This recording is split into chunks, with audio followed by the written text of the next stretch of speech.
नमस्कार. आपल्या सगळ्यांचे महाराष्ट्र सोशल न्यूज चॅनलमध्ये हार्दिक स्वागत. चला वळूया तर एका नवीन बातमीकडे. आजची बातमी.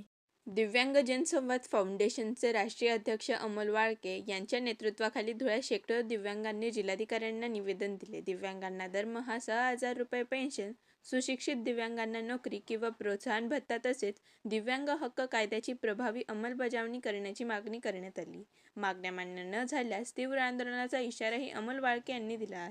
36 जिल्हे 9 महिने 55 मागण्या 600 निवेदन अभियान आम्ही पूर्ण महाराष्ट्रामध्ये राबवत आहोत, ज्यामध्ये प्रत्येक जिल्ह्यामध्ये 55 मागण्याचे निवेदन आम्ही जिल्हाधिकारी यांना देत आहोत. ज्यामध्ये आमची पहिली मागणी आहे की दिव्यांगांची पेन्शन महिन्याला कमीत कमी 6,000 रुपये झालीच पाहिजे. दिव्यांगांची जी पेन्शन आहे ती महिन्याच्या एका निश्चित तारखेला यायला पाहिजे. 4-4, 5-5 महिने होऊन जातात, लोकांचा पगार तर येत नाही, पण कोणत्या तारखेला येईल हे त्यांना माहीत नाही. त्यामुळे महिन्याच्या 5 तारखेला दिव्यांगांची पेन्शन झालीच पाहिजे. या धुळे शहरामध्ये कमीत कमी 50,000च्या वरती दिव्यांग आहे, ज्यामध्ये 36,000 ते 40,000 दिव्यांग जे आहे ते ग्रामीणमध्ये आहे. या दिव्यांगांपैकी जे पात्र दिव्यांग आहे त्यांना कमीत कमी 1,000 दिव्यांगांना वर्क फ्रॉम होमचा व्यवसाय हा शासनाने आणि प्रशासनाने द्यायला पाहिजे, ही सुद्धा आमची मागणी आहे. त्यामध्ये जे सुशिक्षित बेरोजगार आहे, ज्यांचे ग्रॅज्युएशन झालेले आहे, आमच्या या दिव्यांग समाजामध्ये मोठ्या प्रमाणामध्ये अशिक्षितपणा आहे, परंतु शिकण्याकरता त्यांच्याकडे मोटिवेशन नाही आहे. जर सरकारने जे ग्रॅज्युएट दिव्यांग आहेत त्यांना जर नोकरी दिली आणि जर नाही नोकरी नाही देऊ शकत तर किमान महिन्याच्या 15,000 रुपये जर त्यांनी आम्हाला पेन्शन दिली तर जे अशिक्षित दिव्यांग आहेत ते सुद्धा शिकण्याकरता त्यांना मोटिवेशन मिळेल, अशी ही आमची मागणी आहे.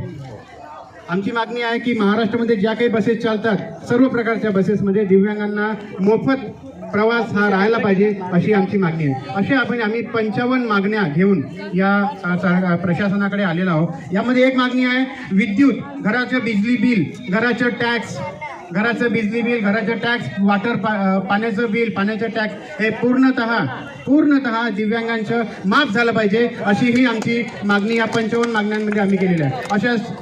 मी आज कलेक्टर ऑफिसला आलेलो आहोत. आमच्यासोबत शेकडो इथे दिव्यांग बंधू भगिनी फार लांबून आलेले आहे, प्रत्येक तालुक्यामधून आलेला आहे. हा उत्साह याच्याकरिता आहे कारण आपल्या सर्वांना अपेक्षा आहे की आम्हाला न्याय मिळेल आणि या न्याय मिळवून देण्याकरता 55 मागण्याचे निवेदन घेऊन आम्ही पूर्ण महाराष्ट्रात फिरत आहोत. महाराष्ट्रातील प्रत्येक शासनाच्या अधिकाऱ्यांना आम्ही सांगू इच्छितो की आमची कामं नम्रतापूर्वक करून द्या, नाहीतर मग या निवेदनाला भव्य आंदोलनाचं रूप भविष्यामध्ये. धन्यवाद. बातमी आवडल्यास चॅनलला लाईक व सबस्क्राईब करा व दररोज अशा नवनवीन बातम्या पाहण्यासाठी चॅनलला फॉलो करा. धन्यवाद.